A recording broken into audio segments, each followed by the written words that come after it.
14h-16h, Brigitte Lahaie, Sud Radio. Et nous avons Diane avec qui je vais pouvoir converser sur justement la sexualité masculine. Bonjour Diane. Bonjour Brigitte. Et justement, vous, qu'est-ce que vous diriez comment vous considérez, est-ce que d'abord vous vous considérez comme une bonne maîtresse? Alors, j'aspire à être une bonne maîtresse. En tout cas, je suis très à l'écoute et très joueuse avec mon partenaire. Et donc, voilà, alors, étant libertine, c'est vrai que ça me permet de connaître assez bien le corps de l'homme, les désirs, et en tout cas d'être très à l'écoute. En tout cas, ça vous a permis d'en découvrir des différents et de comprendre mieux comment fonctionne un homme, parce que finalement, c'est pas parce qu'on est libertine qu'on est forcément à l'écoute des hommes. C'est vrai. Mais c'est un, comment dirais-je, c'est une manière de découvrir différents hommes. Exactement, différents hommes, et puis différentes pratiques, différents besoins, différents désirs. Et moi, ça me permet en tout cas de ne pas avoir de problème avec la sexualité. Et ce qui fait que je suis très ouverte. Est-ce que vous diriez quand même qu'il y a un point commun chez l'homme avec sa sexualité? Et oui, parce que moi j'ai une sexualité qui est assez consommatrice. Oui. Et j'imagine que j'ai un point commun quand même avec la sexualité de l'homme. Après, je suis très à l'écoute. Moi j'ai beaucoup de partenaires qui sont très à l'écoute aussi. Donc si on veut être un bon amant ou une bonne maîtresse, il faut, je pense, être toujours ouvert et ouverte et à l'écoute de nos besoins et des envies, en tout cas, de la personne. Oui, bien sûr. De toute façon, c'est un peu la phrase que j'aime bien de Sylvain Mimoun. Si on n'est pas un peu égoïste déjà par rapport à soi, c'est compliqué, parce que si on ne sait pas ce qu'on aime, ce qu'on veut, ou si on ne sait pas le demander et le faire savoir, on passe un peu à côté d'une sexualité à deux. Exactement. Après, il y a toujours plein de jeux.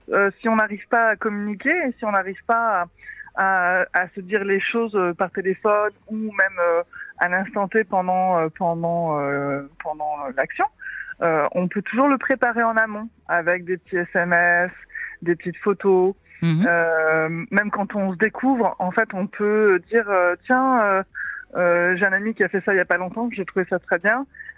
Pour découvrir la personne, il lui dit bah tiens, regarde dans le Kama Sutra et envoie-moi une image du Kama Sutra que tu aimes bien. Vous avez raison, parce que très souvent dans le feu de l'action, les hommes peuvent ne pas entendre ce qu'une femme désire, et comme en plus les femmes souvent le disent à demi-mot, si vous envoyez avant le SMS, si vous commandez, si je puis dire, le menu en amont, a priori, c'est entendu. C'est ça, exactement.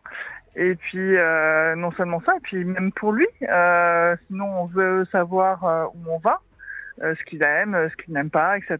C'est aussi ça d'être une bonne maîtresse, parce que on peut être la meilleure praticienne, entre guillemets, par exemple de la fellation.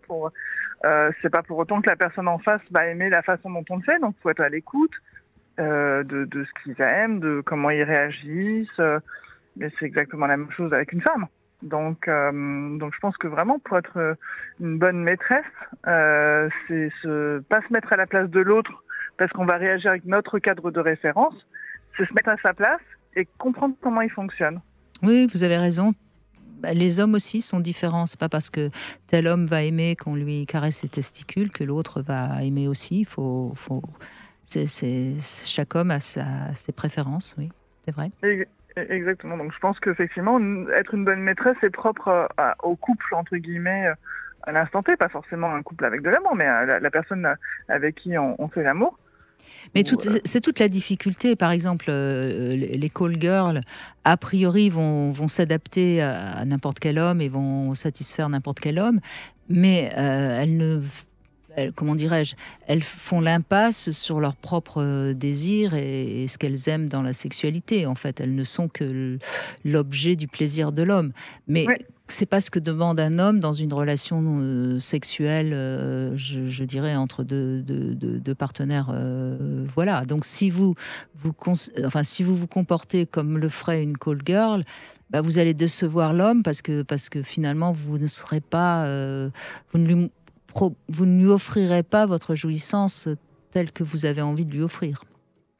C'est exactement ça. Et puis, alors ça peut rentrer dans un jeu. Et dans ce cas-là, c'est pour une fois. Oui, bien sûr, bien sûr. Voilà, on peut rentrer dans un jeu. En revanche, on peut pas occulter notre partie à nous. Je pense qu'aussi être une bonne maîtresse, c'est s'écouter soi-même, parce que quand même beaucoup d'hommes prennent beaucoup de plaisir à donner du plaisir. Et Dieu merci. En tout cas, moi, pour ma part, je prends énormément de plaisir aussi à en donner. Donc on peut pas s'écouter, on ne peut pas qu'écouter l'autre personne, en tout cas. Bien sûr, c'est vrai. Beaucoup d'hommes cherchent à donner d'abord du plaisir. C'est plutôt une bonne nouvelle et il faut le répéter de temps en temps. Merci beaucoup Diane, en tout cas. Merci à vous.